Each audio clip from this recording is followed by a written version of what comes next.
Përshëndetje dashur miq të Antena Televizion. Rikthehemi me emisionin pa emër për diskutuar në fakt mbi dy ngjarje ditës sotme. Një prej ngjarjeve duket se tashmë vet ditën e sotme, ndërsa SPA kërkon arrestimin e zonjës Balluku, mbledhja e mandateve që duhet të ishte ditën e sotme në orën 9 mëngjesit, duket se me një vendim të Partisë Socialiste apo kryetarit kuvendit u shtyr. Në anën tjetër, Partia Demokratike e ka quajtur si një mbrojtje që Edi Rama po i bën zonjës Belinda Balluku. Sikur mos mjaftonte vetëm kjo situatë. Duket se zoti Berisha ka udhëtuar drejt Bashkimit Evropian në një prej mbledhjeve që shpeshherë janë aktorë të ftuar politik. Në media kanë qarkulluar lajme që vetë zoti Berisha nuk ka qenë i ftuar, por ka qenë zonja Albana Vokshi. Por në anën tjetër ne kemi parë të ulur në PE vetë zotin Berisha, Parlamentin Evropian. Çfarë është fshehur pas kësaj tryezë, do të thotë, se çfarë është fshehur pas këtij veprimi? Do diskutojmë dy këndvështrime, në fakt së bashku me kolegun Andri Bala. Një këndvështrim i parë do të lidhet me faktin e çështjes Balluku, pse kuvendi sot shtyu jo vetëm mbledhjen e mandateve, por çfarë mesazhi ka dashur t'i japi, pse do duhet presi kushtetuesen, dhe më pas duhet analizojmë edhe mënyrën se si po vepron Berisha pas protestës që zhvilloi vetëm disa ditë më parë.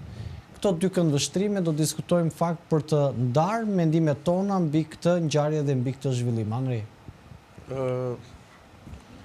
Tani ideja është pak në deklaratat që kam dalë nga Partia Socialiste ishte që do presin vendimin e gjykatës kushtetuese për të dalë një konkluzion pasaj për shilljen e mandateve. Pra, pezullimi i zonjës është në gjykatë kushtetuese. Do pritën, është bërë seanca kryesisht, siç bëhet seanca dëgjimore që janë dëgjuar palët dhe pretendimet e tyre, janë tërhequr për një vendim i cili besohet se nuk do vonojë shumë për shkak të emergjencës së rastit, edhe unë besoj se gjykata kushtetuese do dalë me një arsyetim, po jo të plot, si me rastin e zotit Veliaj, që për shkak të funksionalitetit apo të kompetencave që mund të ketë, që domosdoshmërisë për të interpretuar ligjin për vazhdimin e kompetencave të Këshillit të Ministrave, do japi një vendim paraprak, po jo të arsyetuar që do japi jo të plot, pra që do ta japi më mbrapa. Unë e shoh si një tani më duket logjike, po dhe s'm duket logjike, sepse logjike është që të presësh gjykatën kushtetuese, sepse duke mos dhënë mandatin e zonjës, shihet si një formë trysnie ndaj gjykatës kushtetuese. Pra, këta janë mbledhur dhe kanë menduar që duke mos dhënë mandatin të bëjmë një lloj të presim gjykatën kushtetuese çfarë do të vendosë për pezullimin, pastaj, por nga ana tjetër, imuniteti, pra mandati i zonjës nuk ka të bëjë fare me pezullimin. Sepse mandati është, sikur se thash, është për masën shtrënguese që ka dhënë SPA-ku, që është arrest me burg. Nuk ka lidhje fare as me procedimin, as me asnjë gjë tjetër. Dhe pezullimi, që është gjykatë kushtetuese, se këtu ndodhin këto përplasjet. Pezullimi që është gjykatë kushtetuese ka të bëjë totalisht me kompetencat e kryeministrit, pra për të hequr apo vënë dikë, a do jetë i diktuar nga prokuroria, sa herë ka dyshime të arsyeshme që se fakti që është nën procedim nuk do thotë që është i fajshëm, dhe këtë raport një kryeministër apo kushdo kryetar shteti nuk mund të kënaqet me pretendimet e një prokurorie ku në fund ditës ai që vendos është gjykata për fajësinë apo pafajësinë e dikujt. Dhe prandaj ekziston ky neni 103 i kushtetutës që thotë ministri gëzon të njëjtin imunitet sikurse personat e zgjedhur ose deputetët. Dhe në rastin konkret 242 i Kodit Procedurës Penale është pezulluar zonja për shkak të nuk i përshtatet ligjit elektoral si i zgjedhur. Në fakt zonja mandatin e ka dhe si deputete, pra imunitetin, pra nuk do zhvishet vetëm nga imuniteti ministror.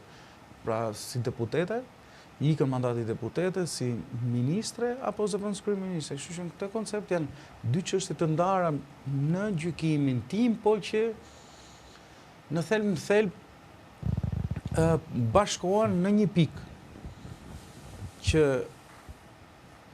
a do të, si thuash, do të ecë përpara arsyetimi, do ta quaj, se s'mund ta quaj asnjë gjë tjetër, arsyetimi i Ramës.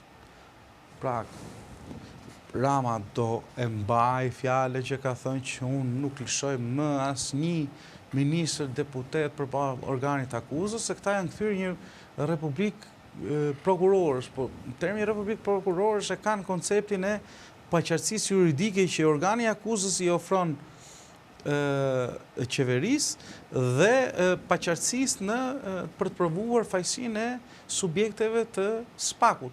Nuk e kanë sensin që u tek këtyre tani me çdo kënd, por besoj të bëhet ndarje, kështu që unë duke u nisur nga sinjalet që kemi pasur nga kryeministri Rama, nuk besoj se do jepte mandatin, edhe sikur gjykata kushtetuese do vendoste pro pezullimit. Pezullimi ka të bëjë vetëm me funksionet e kryeministrit, e zëvendës kryeministrit dhe ministrit. Nuk ka të bëjë fare me deputetin, kurse Rama në tavolinë, më saktë ose kuvendi ose këshilli mandateve kanë të tavolinë, por kur them Rama se Rama dikton dhe Rama vendos. Rama është. Se pam dhe në rastin Velijej kur i tha Këshilli Bashkiak që vendosin shkarkimin, madje s'kishin as vota ato, bashkoi votat me Partinë Demokratike për të shkarkuar Ion Velijej, kështu që nuk shoh një ndryshim të madh. E vetmi vlerë argumentative, sepse në momentin ku SPAK është përballë Ramës, apo Rama përballë SPAK, kemi si thuash përplasje interesash, është konflikt interesi.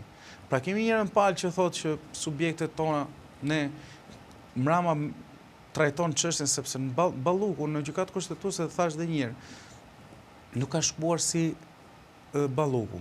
Është Këshilli i Ministrave që ka ankimuar gjykatë kushtetuese rastin e pezullimit për shkak të tejkalimit kompetencave sikur se pretendojnë ata të prokurorisë posaçme me këshilli me funksionin e institucionit që është Këshilli i Ministrave. Kështu që ka një ndarje mos përputhje të balancave të pushtetit ose mos përputhje të ndarjes pushteteve, sepse tani pushteti, si thuash, gjyqësor, që nuk është gjyqësor, po ka ngel pushtet prokuror, po te kalon kompetencat derisa po hyn te pushteti legjislativ ose te ai ekzekutivi, siç është Këshilli i Ministrave. Shko, unë mendoj që tashmë Rama është futur në ring dhe është në cep. Është në cep sepse pavarësisht veprimeve që mund bëj Rama, tashmë SPAK-u i ka gjitha fuqitë e mundshme. Zoti Rama ka artikuluar politikisht që ky ka qenë njeriu i cili e ka ideuar, e ka mbështetur, edhe kur nuk ishin amerikanët, ju thoshte po tani që nuk janë amerikanët, kush do ta mbroj SPAK-un apo kush do ta monitoroj.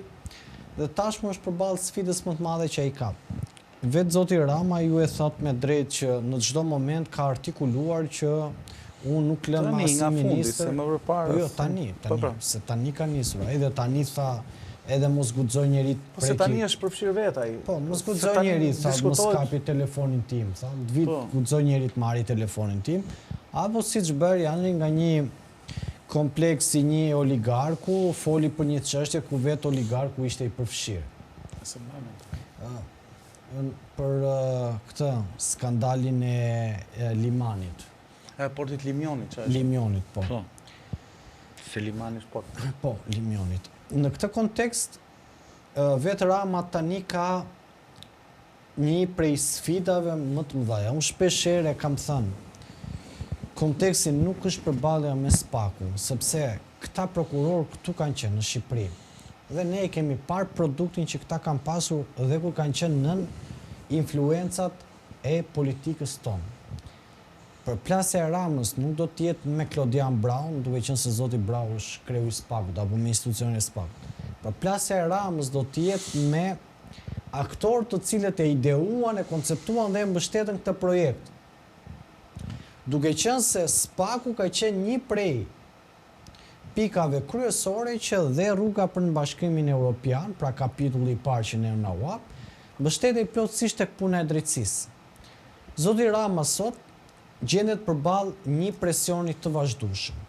Në anën tjetër, se nuk ka 100% prova, por ka disa indicie që ish bashkëpunëtori i tij, sepse nga këtu e marrim rëndesën më të madhe. Ish bashkëpunëtori i tij Ahmetaj, i cili unë i marr me rezerva ato që thot zoti Ahmetaj, për të vetëm në arsye që do të ishte më mirë që zoti Ahmetaj ti deklaronte në SPAK ato që dinte, por konteksti neve na ka dhënë disa momente që zoti Ahmetaj ato gjysmë vërtetat i kanë dalë.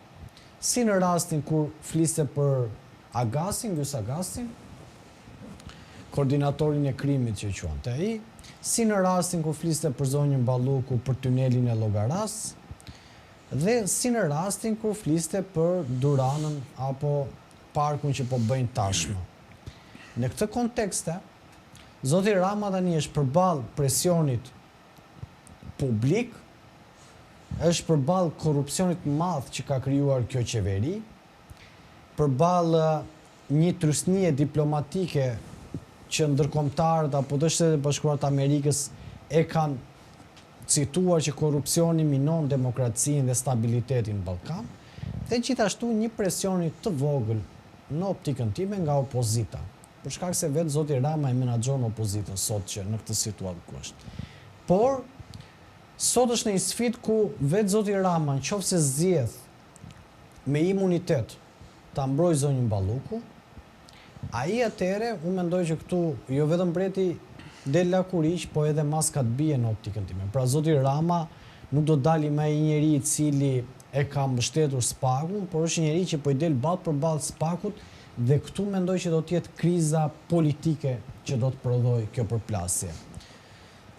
Sepse vetë zoti Berisha është përballë SPAK-ut, zoti Meta ishte përballë SPAK-ut, sot është pas ekurave, dhe zoti Rama deri në këto momente ka qëndruar si njeri mbi palët, është munduar me momentet që ndodhin bashkë. Sot kur i ka vajtur në zemër të kryeministrisë SPAK-u, qoftë me Akshin, sepse ne harrojmë që ai e mbrojti dhe Akshin, dhe drejtoreshën e Akshin. Dhe pavarësisht se kanë dalë që aty qarkullojnë qindra milion euro, pavarësisht se rrëmbeshin biznesmen, ai tha punën që ka bërë zonja Karçana, i tha nuk e ka bërë asnjëri. Edhe mori dhe shembullin që ajo jetonte në një shtëpi 1+1, duket ai ishte meqera, ku po e di unë. Se kështu janë gjitha, meqera, pastaj pasi mbaron ai procesi, nga qerat bën një jetë shumë luksoze. Në këtë kontekst mendoj që tek Balluku është prova e zjarrit për Edi Rama. Dhe në varësi të veprimeve që do bëj Rama, do ketë dhe një kundërpërgjigje në rrafshin diplomatik, mendoj. Sepse nga opozita nuk presi kundërpërgjigje sepse ka të njëjtin hall. Pra, në këtë kontekst opozita i ka pak duart e lidhura.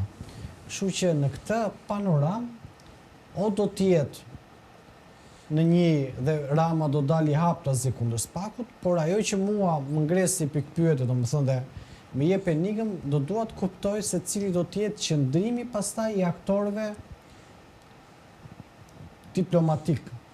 Pra, kur them diplomatik, them Bashkimi Evropian, Britania dhe Shtetet e Bashkuara të Amerikës. Por gjithashtu dhe reagimi i qytetarëve shqiptar, sepse edhe ata do të kenë kuriozitet kam si do veproj SPAK-u, por nuk ta shpjegoj dot se nuk e arri dot si mund veproj. Se edhe nuk kam informacione nga ana juridike si mund të veprojnë tilla çështje.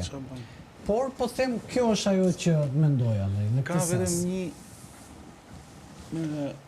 unë e shoh jo të pamundur, po thuajse të pamundur që SPAK të bëjë diçka në kushtet ku është sot. Sepse e shoh thuajse të pamundur që edhe SBA të bëjë diçka në kushtet ku është sot. E shoh thuajse të pamundur që BE-ja të bëjnë ndonjë gjë në kushtet ku është sot Rama. Flas për Rama, nuk flas për Rama dhe qeverinë Rama që bie qeveria, nuk flas. Shoh të pamundur që opozita të bëjë diçka në kushtet ku është sot. Pse?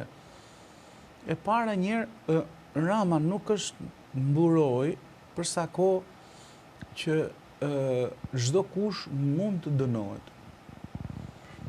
Buroj je nëse, për shembull, ti i bën bisht gjyqjeve me imunitetin, siç ka qenë dikur, apo me te kalime afatësh. Me çështje procedurale. Tani sot nuk ka më njeri që nuk hetohet apo nuk procedohet penalisht, nëse një prokuror do. Pra, imunitet s'ka as Rama që flasim. Në kushtet kur ndonjë prokurori do i tekej që të procedonte penalisht edhe kryeministri si i përfshirë në afera korruptive me çështje të ndryshme sikur se pretendon dhe opozita, do duhen të paktën 3-4 vjet mbaron të gjyqi.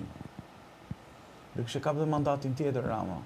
Pra, nëse do nisim tani 2026, nuk mjaftojnë 3 vjet, derisa të bëhet vendimi i formës prerë në 2029 që dënohet Rama. Kështu që i bita kapin prapë Rama në kryeministrin në 2030. Ma fatë kohë, tani nëse i bëjnë atentat, pastaj është ma be tjetër. Po flas me si funksionon ligji. Vazhdojmë me SBA. Përpos ftesës bordit të paqes, po e them se s'ka rëndësi, po ja dha, jo s'ja dha, pse ja dha këtit e pse ja dha atit. Rama pranoi se ka një ftesë për takuar Trump në Washington. Kështu që unë nuk besoj se një president ose agenda e një administrate, një presidenti organizon një takim, të paktën me informacionet që kemë, se mund të jenë gjitha të gënjeshtë, kupton? Përveç sa argumentimit të parë SPAK-ut. Po duke marrë përsipër deklarata publike që bëri Rama, se sinjalet janë me vajzën takohet, bën biznes.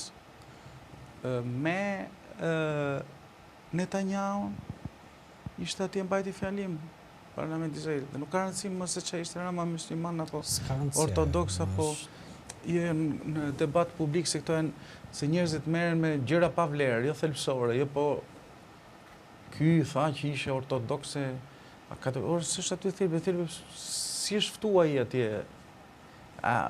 E kuptojnë njerëzit se si pse jemi dakord, kjo s'ka rëndësi, jo po ky është kriminal, jo po kriminal lufte, jo po e kërkon gjykata e Agës apo tjetri apo drejqi apo shejtani, këtu nuk kanë lidhje. Unë po them, pra, kush është lidhja diplomatike e Edi Ramës me Netanyahu?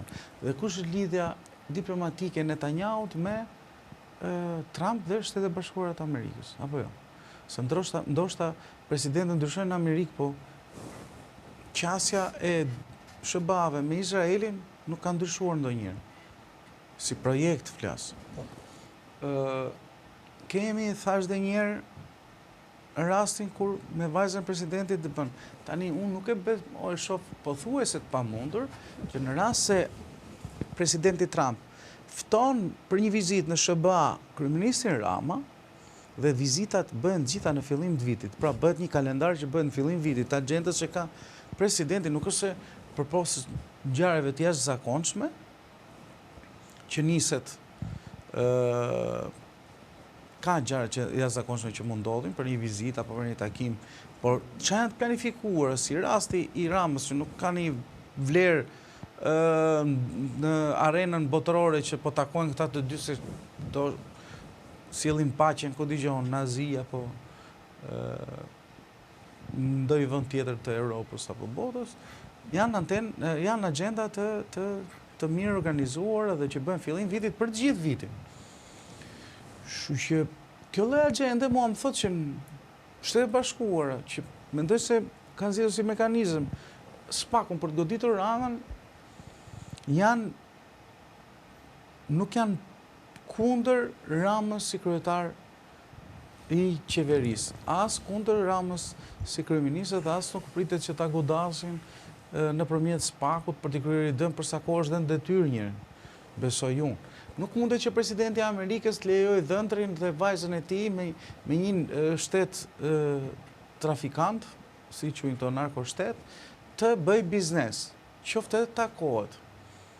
Pra unë vajzën time ose ti vajzën tënde nesër pas nesër nuk do e lejo të takonte për shembull me ti ishe presidenti i Amerikës, të takonte për shembull me çka kanë qenë këto, Pablo Escobar dhe shok. Më kupton, sado e rëndësishme edhe në çfarë vlerash ishte takimi, mendoj unë. Ka diçka se mbi premisat e narrativës së opozitës është diçka tjetër. Pra, ata janë viktime e narrativës tyre. Kush? Opozita. Pra, në asnjë Jo, po moment... flas për skenarët që mund ndodhi realisht, po. Që thot opozita, që thot Rama, kena ikë në honet? Jo, në thelb, në qoftë se mbyllë. Jo, mos në diskutime se... Në thelb, çfarë ndodh? Ne kemi parë përfaqësues shumë të lartë, kemi rastin e Sajmir Tahirit që shkon në shtëpinë e Bardh. Po. Ishte ministri brendshëm. Po. Edhe vetë Rama sot do shkoj si kryeministri i Shqipërisë nëse bën këtë vizitë. Rama nuk përgjigj njerëz. Jo, po them në thelbin dakord jam. Tani mas e del dhe ati që përgjose, ku i dim ne, po.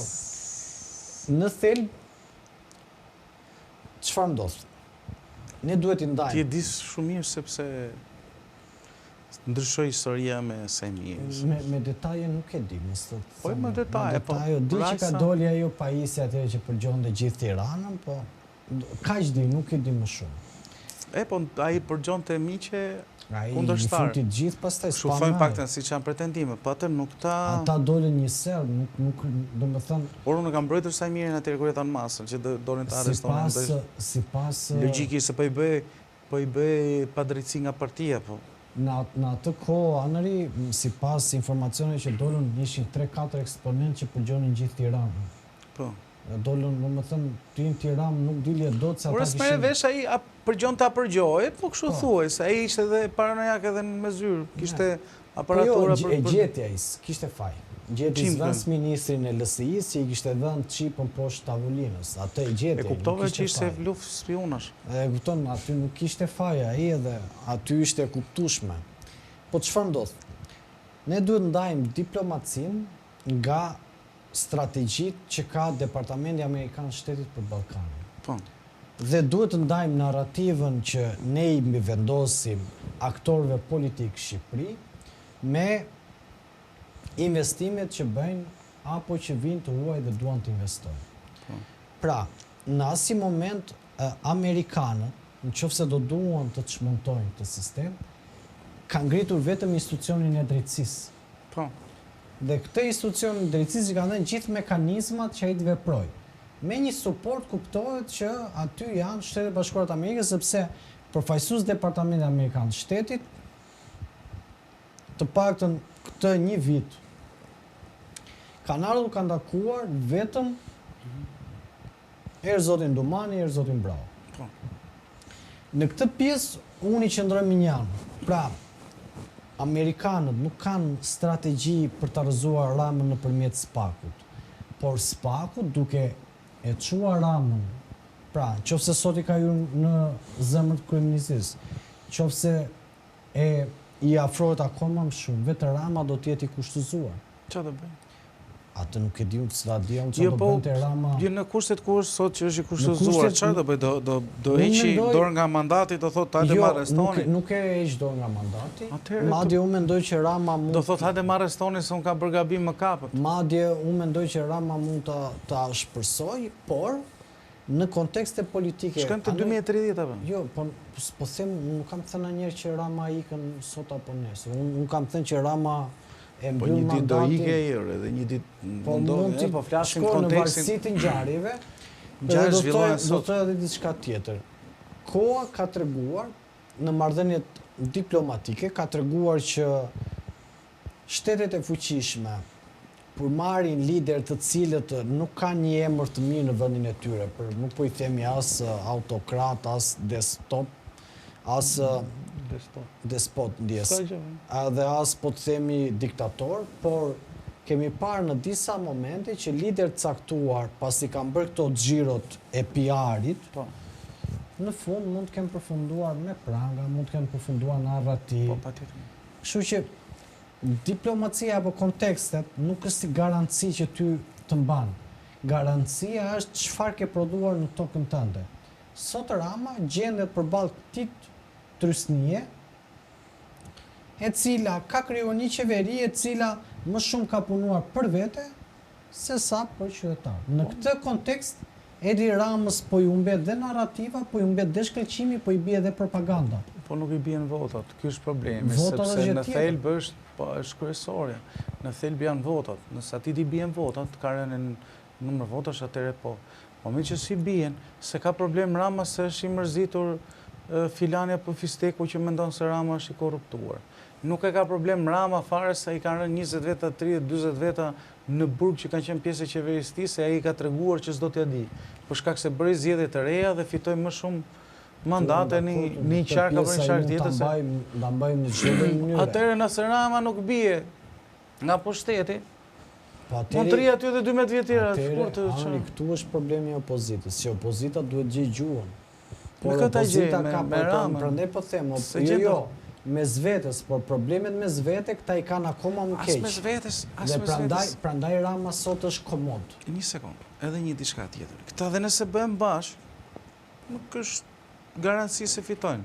Po thuhet që ta vënë pozita pushtetin, pra ta ngushtojnë numër mandateve, se këta gjithë veç ishin dhe bashkë kanë qenë dhe prapë Rama i ka mundur në çfarë lloj kohe. Mira po keq po pse s'u bën këtë moment janë kontekstet, pse s'u bë ai dhe pse si fitoi Rama në atë sistem. Pra Rama ka nga 2013 që ka fituar 4 mandate minimalisht qeverisë. E kupton, nuk është too much. Shumë për një sistem që ti Rama i mund këta në çfarë do lloj sistemi. Anko gjithë ditën ma bën kështu se ma bën ashtu sepse merri kjo. 2013 nuk kishte ajo, as në 2017 s'kan qenë. 2021 ishin po. 2025 po, patjetër ka sinjale, kurse 2013 i ngreti zgupti ai. Erdhi nga opozita, nuk mund thosh që kishe mekanizma, nuk mund thosh të po ja tha ai apo se deshte ky, se ja tha ndërkombëtarët. Nuk pin ujë këto, nuk kanë vlerë. Populli i kishte ardhur majtunës dhe vazhdojnë të vi majtunës, ka të njëjtën retorik, po të njëjtën retorik me Partinë Demokratike. Dhe nuk i duron dot fare këta derisa Partia Demokratike të bëjë një lloj pastrimi të brendshëm. Kështu që Rama nuk i prish punës se ti mendon që ai është hajdut. As do t'ia di fare, se ka probleme. Ai thot, vazhdi punën time unë se unë si për njërën palë, unë po t'isha në kushtet e atit, nuk të kuptoja, dhe isha i trollosur dhe më ndërish. Sepse kam sa njerëz që më puthin dorën, kam sa njerëz dhe që më bështyn. Por tani me disë këtyre, çdo kryeministër, apo çdo gazetar me qenë, apo dëgjon, apo çfarë do lloj punëtor, ma inxhinier me qenë, apo hidraulik, nuk ka rëndësi, nuk mund t'i kënaqësh dot të gjithë. Në këtë psikozë është ai. Nuk është në psikozën që ka 30 veta në burg. Nga ana tjetër, kemi Spakun, sipas mendimit tim, që është i vetmi institucion minimalisht që duhet prodhonte drejtësi të pa kontestueshme, drejtësi pa gabime, sepse për shkak të nuk është si gjyq normal për vjedhje biçikletash, që se nodhin 30 të tilla, kupton? Flitet për gjyqje për personazhet që kanë pasur në duart e tyre miliona euro dhe kanë pasur buxhetin e shtetit taksat tona. Dhe janë me emra të përveçëm këta që flasim. Që kemi folur, kemi 12 vite që flasim për ta. Janë me emra të përveçëm. Ti këta nuk arrin dot ti gozhdosh, sipas logjikës time. Por mos ta bësh drejtësinë. Te konfiskimi qëndron. Po pra, të mos ta bësh drejtësinë të kontestueshme. Pra që ai dalë thotë, "Ore, prit se këtu gaboj prokurori, prit se gaboj këtu, prit se gaboj atje, prit se gaboj këtu, del gjykata gabon këtu, del gjykata kushtetuese thot gabon, do dali Strasburgu nesër si shka dalë, do thot gabon." Atëherë ç'a ngele tu? Rama del si pjesëtar i qeverie që ka pas disa njerëz në burg që po mund të kenë bërë një rast i zonjës Balluku është diletant fare, nuk më duhet mu se ç'a del Spaku sot, që thellon akuzat se do pres Spaku një 2-3 vjet që derisa të kujtohet Spaku. Më kupton se kjo është idiotësi, se atë që bën Spaku sot, se këta janë nuk është faj i Spakut, më fare, atë procedurë ka, po janë këta ignorantët që dalin në media që ju hapin hapësirë dhe do të tregoj Spaku ty se çfarë, se si do të ndjekim, jo, patjetër nuk po i kërkoj atë Spaku ndjekje time sipas mënyrës time, po. Belinga ta Balluku nuk është e kallëzuar sot Spak. Apo jo, a thonë këto për keshin, a thonë për leshin, a thonë për preshin, tani Spaku më doli te kjo, deri tani jemi te telefonat që i kapën vizbërbe, deri tani jemi te ndikimi i paligjshëm, që në fakt nuk është as vepër penale, ndikimi i paligjshëm. Mënyra se si e shoh unë, mund të jetë administrative, po, patjetër.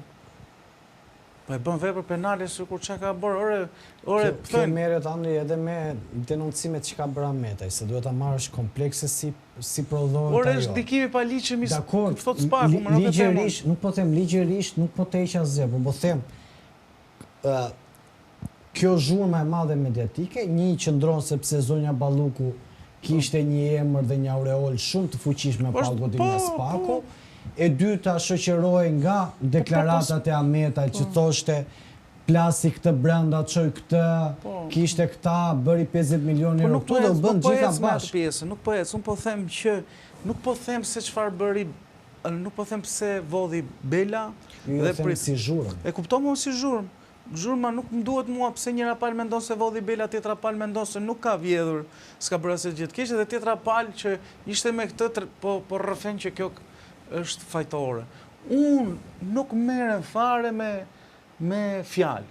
Këto fjalë ngrejnë peshë ose rrëzohen kur prokuroria bën një hetim ekselent, para excellence, për një subjekt caktuar që është emri i përveçur, mos zotëri. Nuk mund të shkosh ti te Belinda me dur në xhepa. A pezaveng thaj. Tu ka me Taredin Pasha tha. Që vjeti mu me dur në xhepa tha. E do ti tha. Kështu që është tani nuk mund të shkosh me dur në xhepa te Belinda ti dhe thua ka ndikim pa ligjshëm. Për çfarë? Ndikimi pa ligjshëm për Amerikën. Ndikimi pa ligjshëm për Erdoganin. Qa po thënë këta? Tetoneri Llogares ka vjedh 53 milionë euro. Pse ka vjedh 53 milionë euro do ja çon te Erdoganit? Belinda ka kërkuar Erdogani lek. Le ta thot Spaku më. Ta thot Spaku më. Edhe të thot Spaku që tek Tigri 1, Tigri 2 kanë vjedhur kaq lek se do ja çon te SBA-s përmes Jurikim. Pse se thot? S'ka lidhje ndikimi pa ligjshëm. Tu marrëdhënie besoj unë. Besoj unë siç ndodhin gjithë botën, jo vetëm tek ne. Që janë, nëse ka lëvizje parash, le ta thojmë nëse ka lëvizje parash. Po nuk e besoj të ketë lëvizje parash. Logjika më thotë edhe intuita nuk më gabon në kësi rastesh. Që kur shkosh te Belinda ti, do shkosh me një artilleri me prova. Se s'mund thush as që ka kjo, thot, kjo ka 324 apartamente, se i ka ati që do të thot aty, se ka folë kënë telefon, ato shtëpit janë Belindët. Jo, nuk e më betë telefoni, provoj të kujt janë. Qofse burimi tani ndryshon dhe kodin penal për pasime paravën, qofse provohet burimi, qofse është burimi kriminal, pra bëhet fjalë për grupet kriminale, nuk bëhet fjalë për një person biznesmen që i ka vetë apartamente. Ti do të provosh edhe te i prestanome që ka vënë ajo, do të tregosh kush është ky prestanome, kush janë apartamente. 304 apartamente janë 2 komplekse o burr. Po këtë se ka thënë Spaku, këtë e kanë thënë. Spaku pretendon se ka gjetë 2 vila, prapë muhabet e lish. E zëjnë. I pretendon se ka gjetë 2 jate. Ma bete kota të i përnë. Kështu ne zim asgjë. Beson se ka qu Spaku, tani është hermetik. Ka marrë një USB të zez me 16.000 faqe. Po ta dhe është i 16.000 faqe, e kuptoti që prokurori ishte në gjykatë kushtetuse dhe nuk dite se qarë fliste. është çudi e madhe më vonë këtë vend. Unë nuk kam njohuri. Asu. Prandaj s'po flas. Jo, nuk kam njohurinë përgjithësi që t'jem si punë atyre që avea, po kur them unë që është idiotësi, ajo që dëgjoj është ka ardhur një fjalë aty ku s'ba mo, që nuk të duhet një ekspert të përkthej natyrën e fjalisë prokurorit. A mundet që gjyqtarja e kushtetuesës t'i pyes prokurorin, zotëri, thot, ti është anku presidenti që kjo pretendimi jot për të arrestu këtë zonjën, pra për t'i pezullu, mund nese pas nese më shkoj deri te kryeministri. Ti si përgjigjesh këtyre pretendimeve dhe del prokurori thot, kjo pretendimi jo është hipotetik, thot. Dhe, mi që ishte hipotetik, dhe subjekti për çfarë jemi mbledhur thot, nuk është ky. Pra, prokurori pretendon që ky nuk ishte mbledhur për faktin se nesër pas nesër ky mund të pozëllonte kryeministrin dhe të kishte bënte me atë 103 kushtetuesës gjithë ankimimi që i Këshillit Ministrave. Se kujtote se ishte akoma gjykata aty te GKK-ja që është mbledhur për pezullim se këtij takon, mund takon sipas kodit procedurës. Zotëria duhet kuptoj që atje nuk e ka çu Belinda, e ka çu Këshilli i Ministrave, ka çu pikërisht për kompetencën.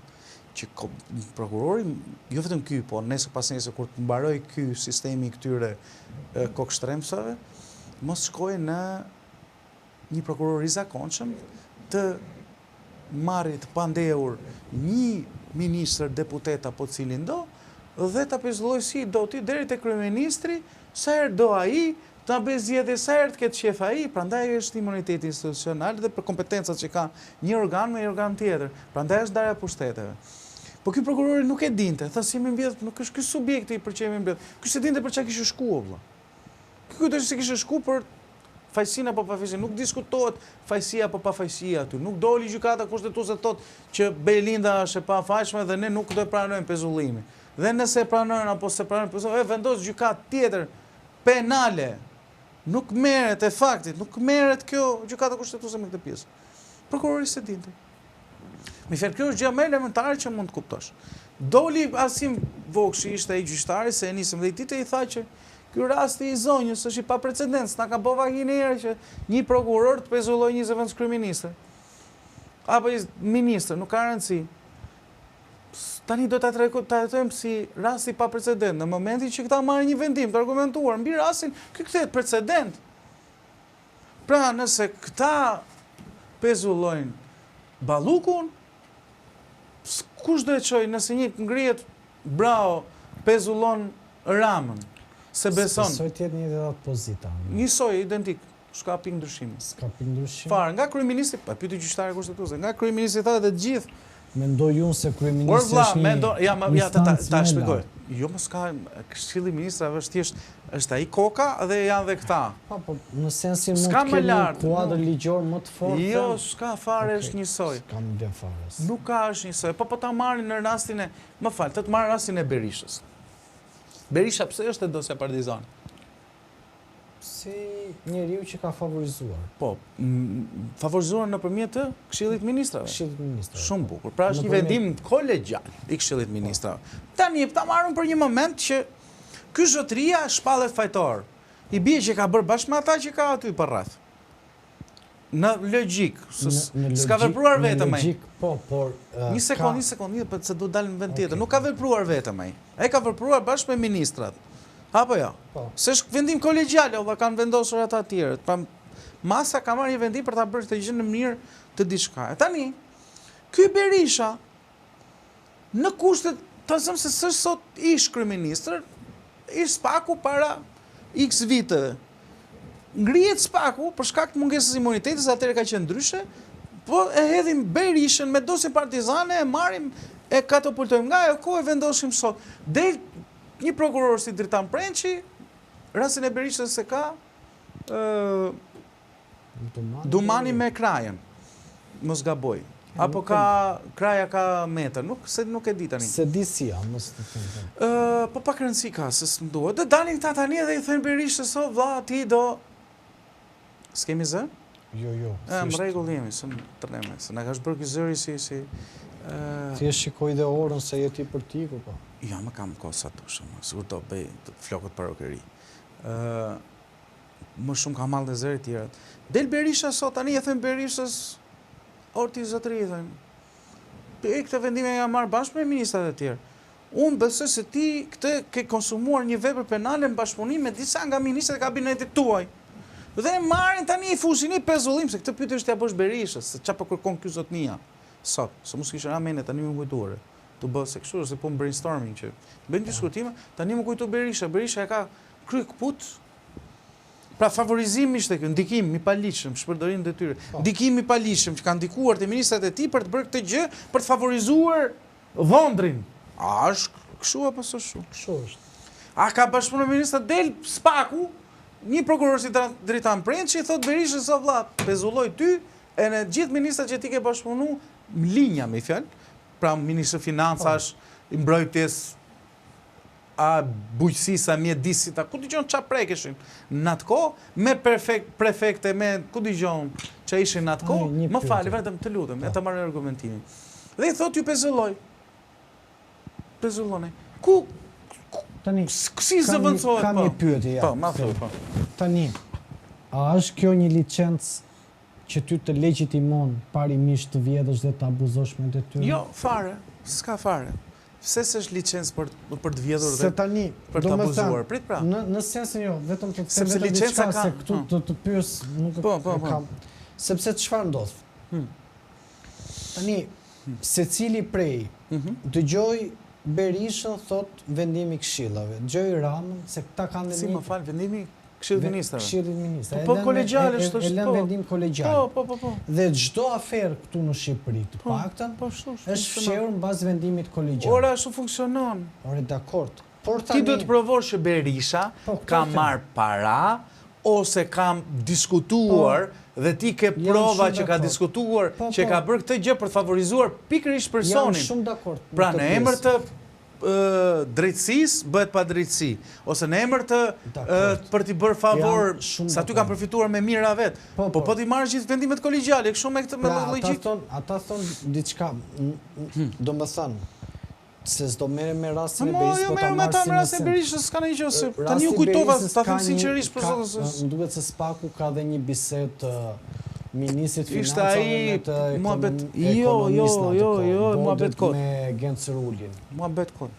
Dhe çështja qëndron ani që mbi këtë legjitimitet apo mbi këtë mekanizëm, këta nuk mundet të jenë tërkohën në sensin që unë e kuptoj te kryeministri se është pushtet politik dhe është ekzekutiv i lartë.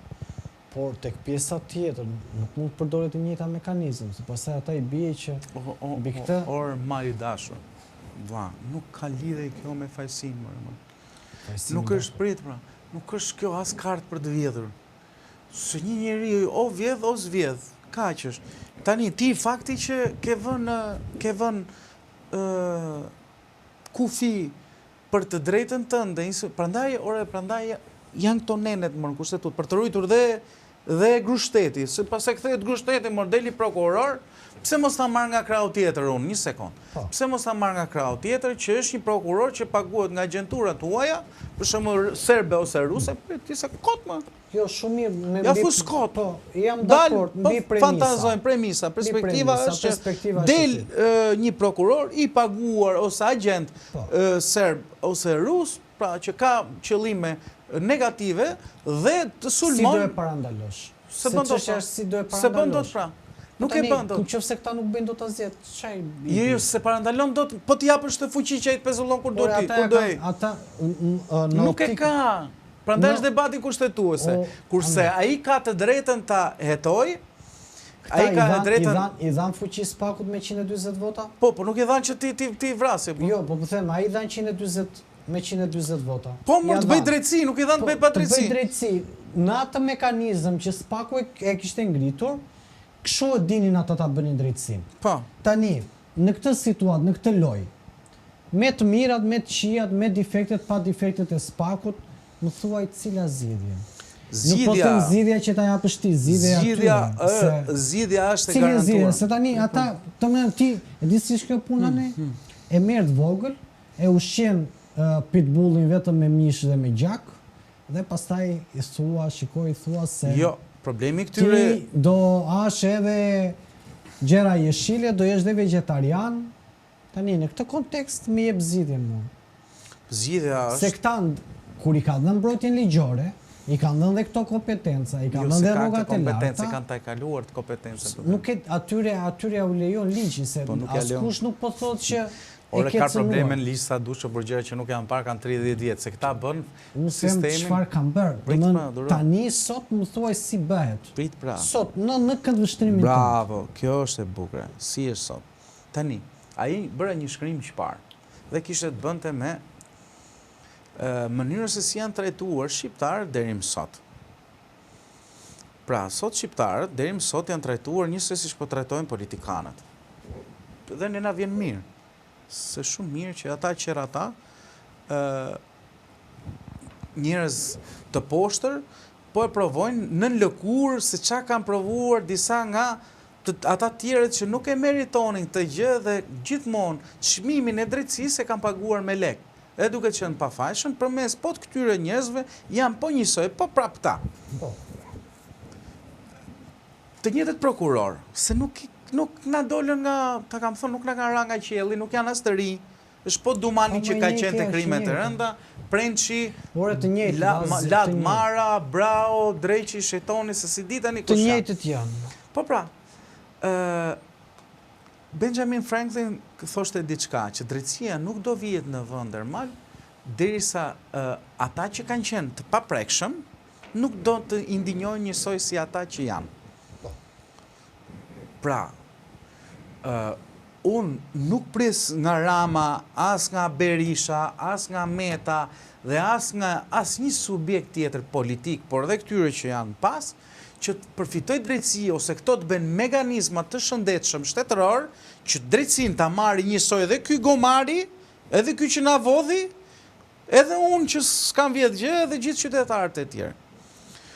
Deri dje këta kanë tallur me nderen me këtë pjesë, sepse drejtësin evitonin përmes konjunkturave. Prandaj themi ne miti pa ndërshkueshmërisë. Se këta nuk ndërshkojnë dhe nuk i plaste atyre. Su plaste as për se s'kishin tanim ne, su plaste as se na vith dhe kush, pa tjetër. Nuk ju plaste se na tjetërsuan pronat, nuk ju plaste se gjyqet na zgjasin nga 20 vjet e 30 vjet dhe nuk i fitojmë asnjë të drejta. A janë po këta gjyqtarë, këto gjyqe që vriten? Se këto janë, se nuk s'kam qenë sistem. A janë këta prokurorë që bëjnë letra për të gjyqe që falsifikojnë dokumenta, qoftë të tokës, prona qa është, si se ta vrasësh tjetër, më ti morësh prona, atë ka i. Po i more pronën e vrave që. Po atë s'ka lidhje me atë. Tani, hjeksa i që tenton t'ja marrë, hjeks ti nga gjykata që nuk i jep të drejtën. Pra këtu ka qenë një bordello e madhe me hjeksa. Këta që gjithmonë shifshin nga xhepat. Këtu në gjykatën e penale, këtu s'ka kaluar kur një njeri i fajshëm, i pa fajshëm, pa dhënë para. Nuk të shifshin nga xhepat, mund llogarisin fare. Pra këta ishin tamam tregtarët e lirisë. Këta e kishin qitë lirin si mall pazari. Ke parasysh ato që dalin te tezga, aty që shesin fruta dhe zarzavate, ashtu e kanë. Po do thot ai këtë çmim kam unë, se ndryshe ti nuk e merr. Ndërkohë ai ka drejt legjitime e ja përcakton kushtetuta. Këta nuk ta jepnin. Tani që të bëj ky ndryshim siç thash me Benjamin, siç ka thënë Benjamin Franklin, duhet të provonin këta që na kanë qeverisur deri sot atë që kemi kaluar ne. Dhe pyetja jote ishte me vend, si bëhet kjo? Dhe kjo s'është për ta bërë për Ramën apo për këta që janë në lupën e spakut. Ky lloj mekanizmi duhet bërë për të gjithë sot. Po si bëhet?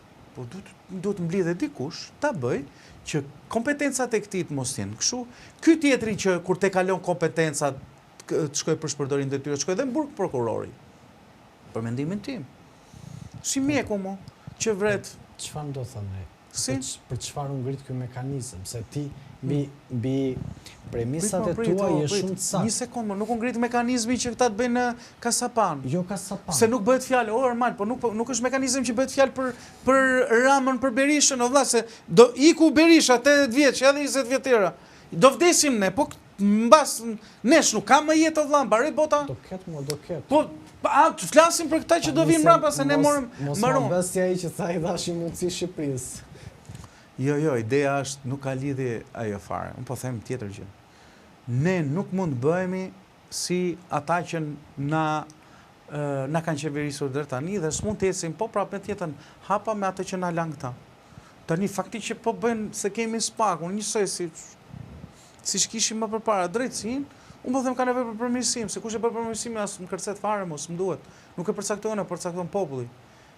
Po populli voton, populli atë se di unë, populli e mbajt këtë që ka dhe ata që do vinë. Më duhet fare mua. Nuk niset unë më them se si mund të bëhet. Pra këto nuk mund t'jenë pushtetet as pa fundme, as pa kufishme, janë pushtete të limituara. Dhe si çdo person do të përgjigjet para ligjit, dhe ai dhe unë dhe tjetri. S'mund të ti bën çfarë duash, plas njerëz burg ti lë 20 vjet siç kanë bërë më parë dhe ti as nuk e çonin dot në çka ka qenë ILD. Po ILD ishte po. Jo ILD-ja, kjo më që ka qenë te Ministria e Drejtësisë. ILKPD çka janë. Jo ILDKPI-ja ka qenë kjo e lekë. Nëse diçka se s'po vjen tani. Që ka qenë spak kështu SPAIU drejtë. Po. Kishi frikë deri atje nuk e çonin as për Atje të vi ishte shtrenjtë shumë. Po prandaj po them, kuptoni tani. Problemi është se këtu tani duhen ndryshojnë ca gjëra, ca mekanizma, se si funksionojnë. Nuk mund të lihet kështu çobançe, sepse nuk po flas sot për Ramën e përdo. Këtu s'le njerise, po fute quhet ndërhyrje. Po ndërhyrje është gabim ti po mbron. Ore, këtu nuk është. Kush është problemi Andrej? Problemi qëndron që në një anë sot opozita është do më thënë haptazi kundër SPAK-ut dhe çështja qëndron duke qenë se këta kanë çështje në SPAK. Edhe vetëm Rama nuk ka dalë akoma, do më thënë ka dhënë indicet e para, por nuk ka dalë akoma. Dhe sot perceptohet që nëse këta bëjnë ndryshime, i bëjnë për të shpëtuar veten, jo për të shpëtuar njerëzit. Ky është perceptimi. Po pra po, nuk po them të pastaj ne hyjmë në sensin se ti nuk po them të bëjnë ndryshime për në raport me SPAK-un. Unë po them bëjnë ndryshime të 242 fraksion 2. Bëjnë ndryshime të 103 fraksion 3, sepse duhet, ka dhe dispozita që janë harru. Për ja të kryetari Tiranës, më fal, ishte të Erioni, prit, të lutem, të kujtoj diçka për Erioni, se është e kalume konsumume. Është për edhe gjykator. A ishte që nëse mungon në punë më shumë se 3 muaj? Kjo është idiotësia pra. Kurse për deputetin është nëse ka të justifikuar, nuk e ka të justifikuar. Jo kam numera, s'ka masimera. Kurse ta merren të dënojnë atë, po për kove 2 thot bëj vjet burr. Jo, unë mendoj këtë gjë që ata që u kanë dhënë këto kode apo këtë lloj kodi procedurës, s'janë marrë fare, më i kanë harruar aty se s'ka nuk kanë pas. Kush ja ka dorëzuar, po marr hipotetike se nuk e di fare se kush ja ka dorëzuar i ka thënë këto do mini, këto do votoni.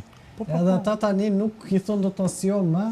Jo, tani, disi është puna tani, në kushtet për shembull, është njëjta gjë si them unë ty, që kur kemi 6 mikrofona këtu, na duhet një mikser më i madh, jo një mikser që mban 4. Në këtë kontekst, në bazë të rrethanave vi dhe kushtet, kurse këta ç'a bëjnë? Këta e fusin reformën drejtësi, i vazhdojnë me vetingun, i fusin SPAK-un mbrapa prokurorin posaçme, dhe ndërkohë ligjet janë njësoj si që kanë qenë, sepse këta nuk e kanë pasur kur barën e ligjit mbi supe. Ato se din që ekziston, ta i kanë pa tani mëra se ka ndodhur këto që ka ndodhur. Ato se kanë ditë që ka ekzistu kjo gjë. Kështu që, kurse për Berishën, paktën që them dhe janë 2 llafe për të, për Berishën nuk e besoj se nuk më habit fare as mënyrë se si ka diskutuar, është i gjë që kemi parë her pas here, bën zakonisht sa herë që kanë një ngjarje mendohen atje është kjo politika vrerit, narkoshteti, narko, nuk ka asgjë me narkon, thjesht është retorik propagandistike që e bën Partia Demokratike, sepse është në pikë të hallit. Tani sepse është pikë të hallit, qytetarët e dinë shumë mirë, sepse nuk bindin. Unë atë thash dhe i ditë kur isha në studio, autorët e opozitës janë të gjithë që mira po kesh një pikë apo një pikë caktuar të lënë pa dëshiruar. Dhe kjo lloj përçarje që kanë bërë këta dhe ky konflikt që është më shumë ndërpartijak ose ndër vete se sa me kundërshtarin ka bërë që të jemi kushtet ku jemi sot. Që këta përpiqen dhe zvarriten për të krijuar opozit, por nuk krijojnë dot, sidomos me këto shashka, jo po ai sikur do e shkojnë ato Parlamentit Evropian, do e marrin Ramën ta ekzekutojnë. Ne mund të diskutojmë dhe një ditë, e nisëm dje në fakt, po na ngeli kështu për gjysëm. Mendoj që mund të diskutojmë një ditë atë, se do mblidhen prapë ata me tryezën. Mendoj t'i themi të dashur teleshikues, mos harroni të regjistroni kanalin ton, shpërndajeni në diasporë, shpërndajeni kudo që flitet shqip, bëni subscribe dhe nga unë dhe Andri, natën e mirë. Mirupafshim, natë.